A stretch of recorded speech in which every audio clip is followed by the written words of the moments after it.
ओम शांति। अॼु जी मिले तारीख़ आहे 10/7/2026। सत मिठा मिठा बाप दादा चवनि था मीठे मीठे ॿार बाबा आहिनि था ॿारनि जी अविनाशी ज्ञान रत्न सां झोली भरणु। इहे हिकु हिकु ज्ञान रत्न ₹1,00,000 जो। प्रश्न आहे, गुप्त दान जो एतिरो वधीक महत्व छो आहे? छो जी उत्तर आहे, छो जी बाप तव्हांखे हाणे गुप्त ज्ञान जो दान ॾींदा आहिनि। इनखे दुनिया न ॼाणंदी आहे।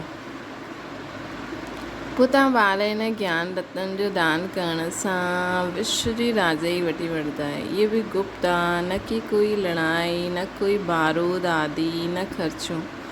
गुप्त रीति सां बाप तव्हांखे राजाई दान में ॾींदा आहिनि। इन करे गुप्त दान जो ॾाढो महत्व आहे। डबल ओम शांति। हिकु शिव बाबा चईंदा आहिनि, हिकु ब्रह्मा दादा चईंदा आहिनि। ॿिन्हिनि जो सुधर्म आहे शांति। ॿई शांतिधाम में रहण वारा। तव्हां ॿार बि शांतिधाम में रहण वारा आहियो। निराकार देश में रहण वारा आया आहियो साकार देश में पाठ वॼाइण। श्री ड्रामो आहे। ॿारनि खे ड्रामा जे आदि मध्य अंत जो ज्ञान बुद्धि में भरियलु आहे। मथां खां वठी करे हेठि ताईं उच ते उच भॻवानु, उन सां गॾु ॿार। इन ॻाल्हियुनि खे सुठी रीति सम्झो। तव्हांजे सवाइ इहे ज्ञान कोई में न आहे। तव्हां पढ़ंदा आहियो खुदाई स्कूल में। भॻवानु वाचे आहे। भॻवानु त हिकु ई आहे, कोई 10-20 भॻवान न आहिनि। जो बि सभु धर्म वारा आहिनि, उन्हनि जी जो बि आत्मायूं आहिनि, सभिनि जो हिकु बाप आहे। पोइ बाप सृष्टि रचंदा आहिनि त चइबो आहे प्रजापिता ब्रह्मा। शिव खे प्रजापिता न चईंदासीं। प्रजा त जनम मरण में ईंदी आहे। आत्मा संस्कार जे आधार सां जनम मरण में ईंदी आहे। पोइ खपे प्रजापिता ब्रह्मा। ॻायल बि आहे परमपिता परमात्मा प्रजापिता ब्रह्मा द्वारा रचना रचंदा आहिनि। उन्हनि खे सॾु ई कबो आहे पतित पावन अचो। जॾहिं दुनिया पतित ठहींदी आहे त उन्हनि जो अंत थींदो आहे।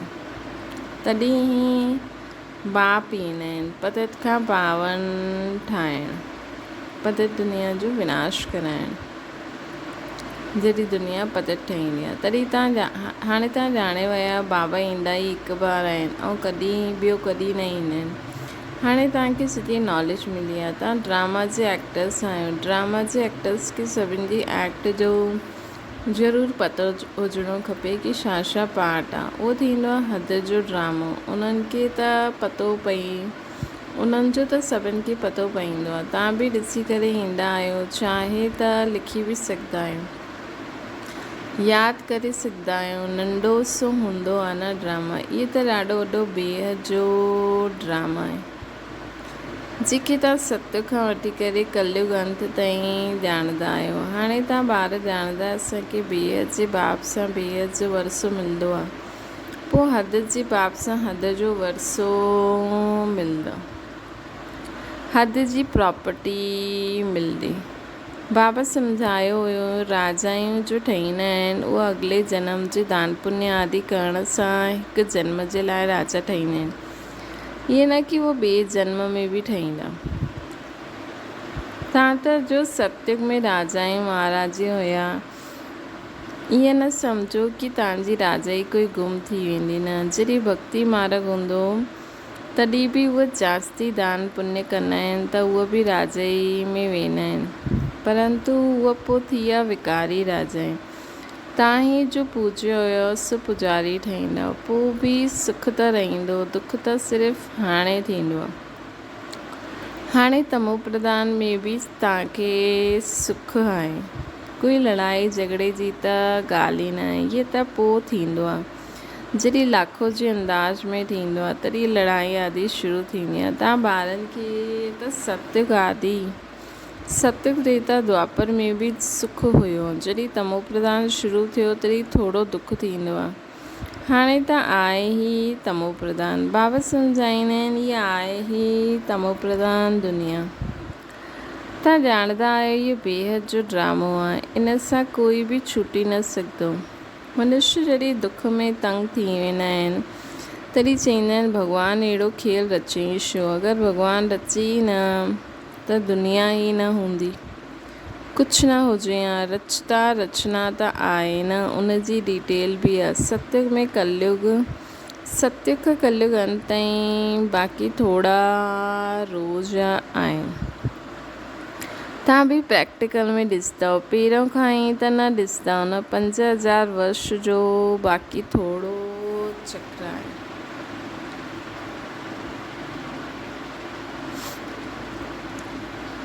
पंज हज़ार वर्ष जो बाक़ी थोरो चक्र आहे।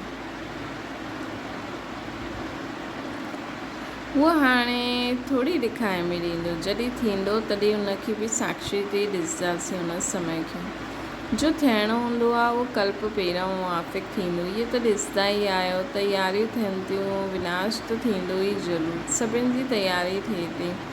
उहो बि उहो ड्रामा में पहिरियों खां ई हूंदा, विनाश ज़रूरु थींदो।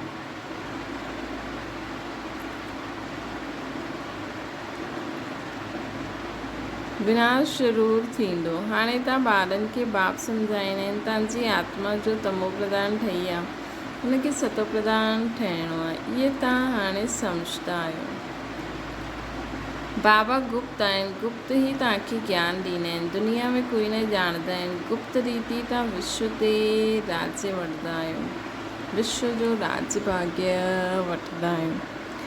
कोई बि आवाज़ न आहे, बिल्कुलु ई गुप्त दान कंदा आहिनि। बाबा अची करे ॿारनि खे अविनाशी ज्ञान रत्ननि जो गुप्त दान कंदा आहिनि। बाप बि केतिरो गुप्त आहे, कोई न ॼाणंदा आहिनि। इहे सभु काॾे वेंदा आहिनि, ब्रह्म कुमार कुमारियूं छा कंदा आहिनि, कुझु सम्झंदा ई न आहिनि। तव्हां ॼाणंदा आहियो बाबा केतिरा गुप्त आहिनि। बाबा जा ॿार बि ॿारनि खे गुप्त विश्व जो मालिक ठाहींदा आहिनि। बाबा बि गुप्त, बाबा जा ॿार बि गुप्त, ऐं बाबा गुप्त ई गुप्त पंहिंजे ॿारनि खे विश्व जो मालिक ठाहींदा आहिनि।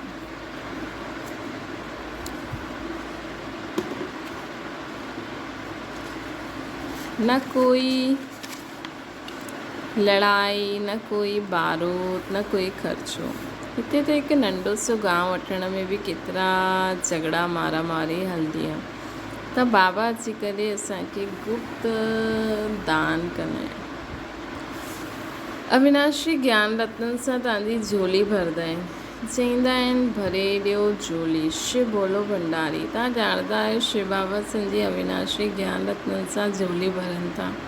त हिकु हिकु रतन लाखों रुपए जो आहे। तव्हां केतिरा रतन ॾींदा आहियो, पोइ तव्हां केतिरा दानी ठहींदा आहियो, उहो बि गुप्त आहे।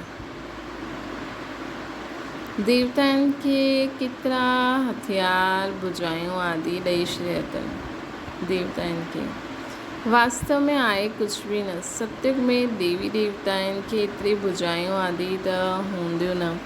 कलयुग में त अनेक प्रकार जा हथियार ॾेई छॾिया अथनि।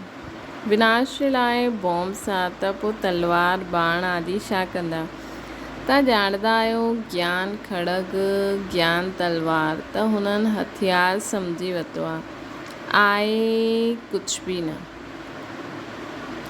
ज्ञान खड़ग, ज्ञान तलवार आहे कुझु बि न। तव्हांखे त गुप्त दान मिलंदो आहे, तव्हां पोइ सभिनि खे गुप्त दान ॾींदा आहियो। तव्हां ॼाणंदा आहियो बाबा असांखे श्रीमत था ॾियनि। श्रीमत आहे ई भॻवान जी।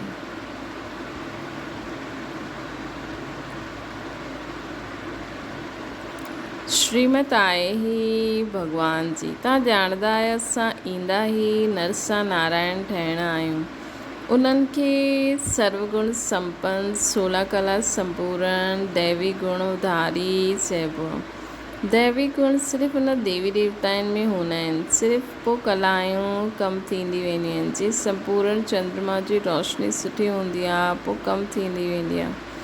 कमु थींदे थींदे बाक़ी हिकदमि पतली लीक बची वेंदी आहे न। सॼो गुम थी वेंदो आहे। लकीर ज़रूरु हूंदी जंहिंखे अमावस्या चईंदा आहियूं। हाणे तव्हांजी आहे बेहद जी ॻाल्हि। तव्हां 16 कला संपूर्ण ठाहींदा आहियो। ॾेखारींदा आहिनि कृष्ण जे मुख में माता चंद्रमा ॾिसंदी आहे। ये भी साक्षात्कार जी ॻाल्हियूं आहिनि जेके सम्झाइणी बाबा उहे ई ॾींदा आहिनि। हाणे तव्हांखे संपूर्ण ठहिणो आहे, माया जे संपूर्ण ग्रहण लॻियो आहे, बाक़ी वञी करे लकीर बचंदी आहे। सीढ़ी उतरंदा आया आहिनि, सभिनि खे सीढ़ी उतरणी आहे, तॾहिं पोइ सभिनि खे वापसि वञिणो पए। हाणे तव्हां थोरा आहियो, आहिस्ते आहिस्ते वृद्धि थींदी। पढ़ाई में ॾाढा न पास थींदा आहिनि। तव्हांजे सेंटर्स बि धीरे धीरे वृद्धि खे पाईंदा रहंदा आहिनि। तव्हांजे सेंटर्स बि धीरे धीरे वृद्धि खे पाईंदा रहंदा आहिनि। समय नज़दीक ईंदो वेंदो, पोइ सम्झंदा इन्हनि में छा आहे। दिन प्रतिदिन वृद्धि खे पाईंदा रहंदा आहिनि। हाणे चवंदा आहिनि असां सम्झियो हुयो इहा केसि ताईं हलंदा, ख़त्म थी वेंदा।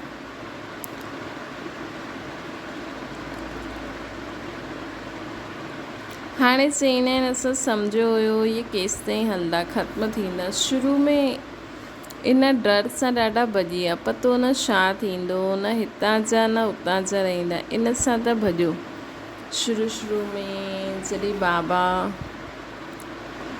जा ॿार ठहिया हुया, स्टार्टिंग में जॾहिं बैगरी पार्ट आयो, भॼी विया। पोइ उन्हनि में सां पोइ ईंदा रहंदा आहिनि। बाबा केतिरो सहज रीति सभु ॻाल्हियूं सम्झाईंदा आहिनि। इन अबलायूं अहिल्याउनि खे कोई तकलीफ़ न ॾींदा आहिनि। इन्हनि जो बि उद्धार त थियणो ई आहे। चवंदा आहिनि बाबा असां त कुझु पढ़ी लिखी न आहियूं। बाबा चवंदा आहिनि कुझु पढ़ी न आहियो त ॾाढो सुठो, शास्त्र आदि जो बि पढ़िया आहिनि उहो सभु भुलिजी वञो। मां कुझु जास्ती पढ़ाईंदो न आहियां, सिर्फ़ु चवंदो आहियां तव्हां मूंखे यादि करो त पोइ तव्हांखे बादशाही मिलंदी।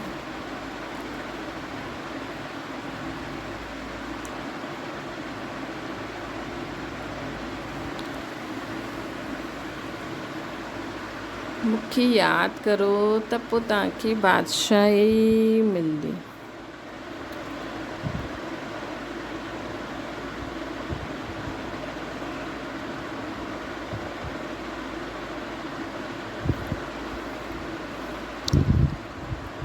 बाबा चवनि था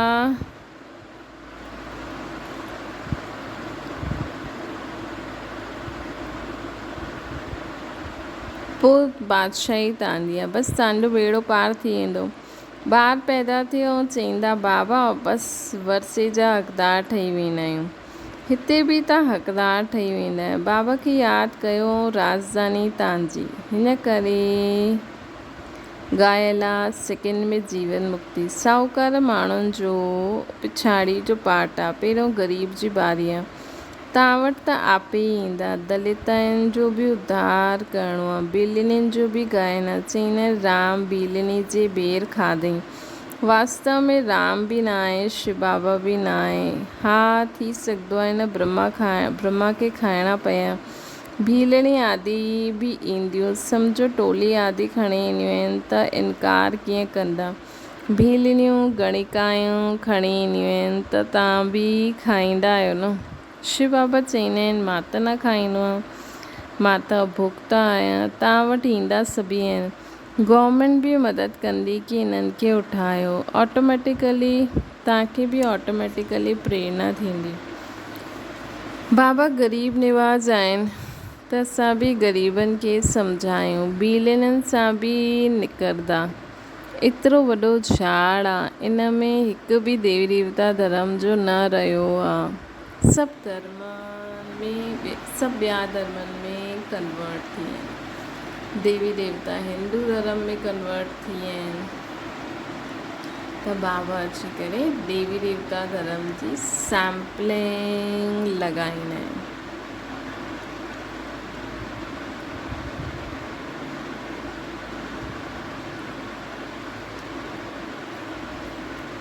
हाणे बाप चवंदा आहिनि जो भक्ति करण वारा आहिनि उन्हनि खे सम्झायो। तव्हां ॾिसो था सैम्पलिंग कीअं लॻंदो आहे। ब्राह्मण कीअं ठहींदा आहिनि? जो सूर्यवंशी चंद्रवंशी देवता ठहींदा हूंदा उहे ई ईंदा वेंदा। हिकु बार बि ॿुधियो त स्वर्ग में ज़रूरु ईंदा।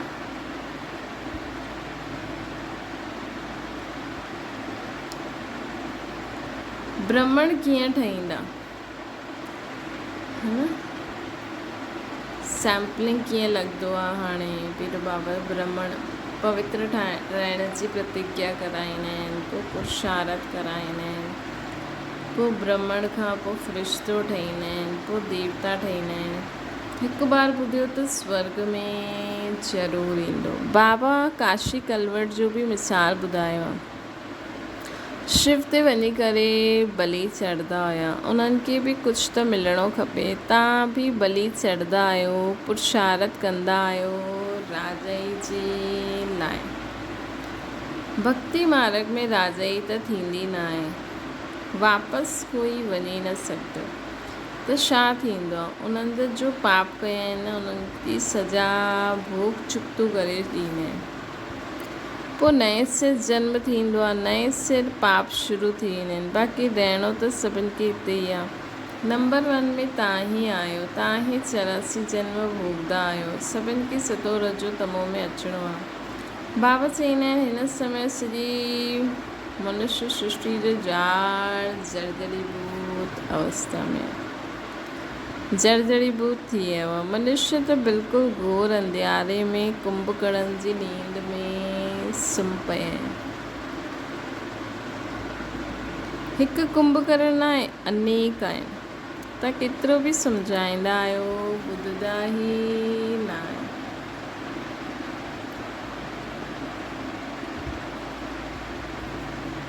ॿुधंदा ई न आहिनि, है न?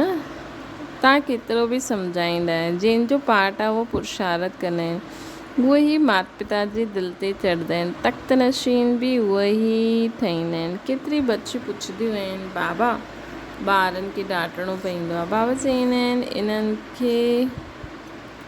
इन्हनि जो एतिरो कुझु न आहे। तव्हां पुकारंदा ई आहियो, पततनि खे पावन ठाहियो। बाबा बि चवंदा आहिनि काम मां शत्रु आहे, हीअ न चवंदा आहिनि क्रोध मां शत्रु आहे। माताउनि में एतिरो न हूंदो आहे, पुरुषनि में लड़ाई, पुरुष ॾाढी लड़ाई कंदा आहिनि। हाणे बाबा माताउनि खे अॻियां कयो आहे, वंदे मातरम आहे। न त माताउनि खे चवंदा आहिनि तव्हांजो पति गुरु ईश्वर आहे, उन्हनि जे मथे हलणो आहे। हथियालो बांधे पोइ फट सां पतित ठही वेंदा आहिनि। ये ईश्वर मिलियो आहे उन्हनि खे। हाणे रामराज जी स्थापना थींदो आहे, बाक़ी सभु मरदा वेंदा। बाबा सम्झायो आहे विनाश काले विपरीत बुद्धि, विनाश काले प्रीत बुद्धि। तव्हांजी परमात्मा सां प्रीत बुद्धि आहे, तव्हांजी आत्मा ॼाणंदी आहे शिव बाबा इन्हनि में ईंदा आहिनि, इन्हनि द्वारा सभु ॿुधनि था। एतिरी नंढी सी बिंदु शिव बाबा जो इहा टेम्पररी रथ आहे। इन्हनि जे द्वारा इहे रुद्र ज्ञान यज्ञ रचियो आहे, जो वधंदो ई वेंदो आहे। ॿारनि जी बूंद बूंद सां तालाब भरंदो आहे न। ॿार पंहिंजो सफ़र कंदा रहंदा आहिनि, छो जी ॼाणंदा आहिनि इहे सभु कुझु मिटी में मिली वञणो आहे।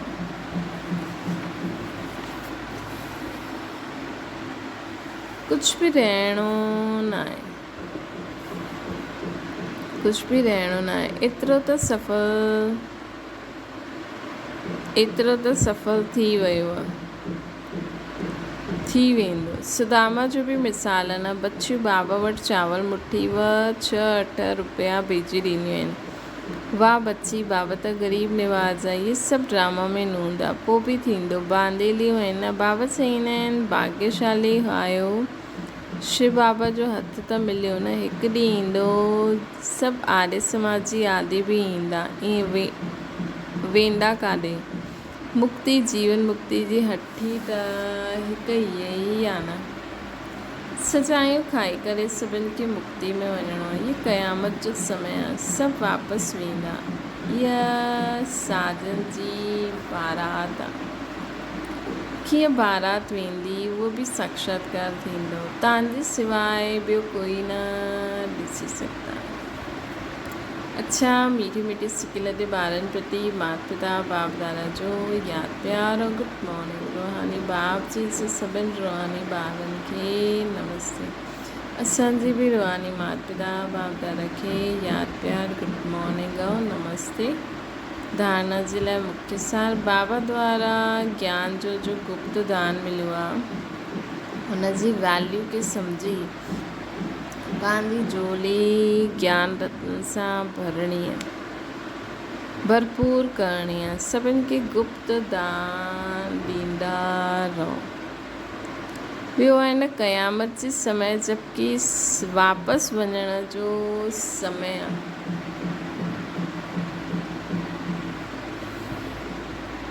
न क़यामत जे समय जबकि वापसि वञण जो समय आहे त पंहिंजो सभु कुझु सफ़ल करिणो आहे। प्रीत बुद्धि हिकु बाबा सां रखणी आहे, परम पिता परमात्मा श्री बाबा सां। मुक्ति ऐं जीवन मुक्ति जो रास्तो सभिनि खे ॿुधाइणो। वरदाना भोलेपन सां गॾु ऑलमाइटी अथॉरिटी ठही माया जो सामनो करण वारा शक्ति स्वरूप ठहो। कॾहिं कॾहिं भोलोपन ॾाढो भारी नुक़सान करे ॾींदो आहे। सरलता भोलो रूप धारण करे वठंदा आहिनि, लेकिन अहिड़ो भोलो न ठहो जो सामनो न करे सघे। सरलता सां गॾु समाइण जी ऐं सहन करण जी शक्ति खपे। जीअं बाबा भोलेनाथ सां गॾु ऑलमाइटी अथॉरिटी आहिनि। शिव बाबा भोलेनाथ सां गॾु ऑलमाइटी अथॉरिटी आहिनि। ईअं ई तव्हां बि भोलेपन सां गॾु शक्ति स्वरूप बि ठहो त माया जो गोलो न लॻंदो, है न। ईअं ई तव्हां बि भोलेपन सां गॾु शक्ति स्वरूप बि ठहो त माया जो गोलो न लॻंदो। माया सामनो करण जे बजाए नमस्कार करे हली वेंदी। स्लोगन आहे पंहिंजे दिलि में यादि जो झंडो लहरायो त प्रत्यक्षता जो झंडो लहराइजी वेंदो। पंहिंजी दिलि में यादि जो झंडो लहरायो, है न। बाबा जी यादि जो झंडो लहरायो त प्रत्यक्षता जो झंडो लहराइजी वेंदो। अव्यक्त इशारो आहे।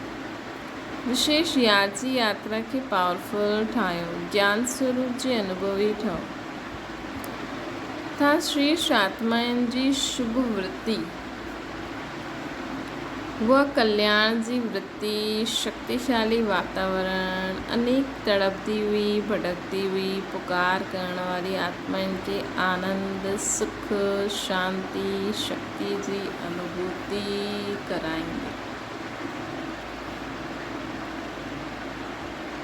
तव्हां श्रेष्ठ आत्माउनि जी शुभ वृत्ति ऐं कल्याण जी वृत्ति ऐं शक्तिशाली वातावरण द्वारा अनेक भटकती हुई तड़पदी हुई पुकारण वारी आत्माउनि खे शांति सुख आनंद जी अनुभूति कराईंदी। अच्छा ओम शांति। बाबा खे यादि करो।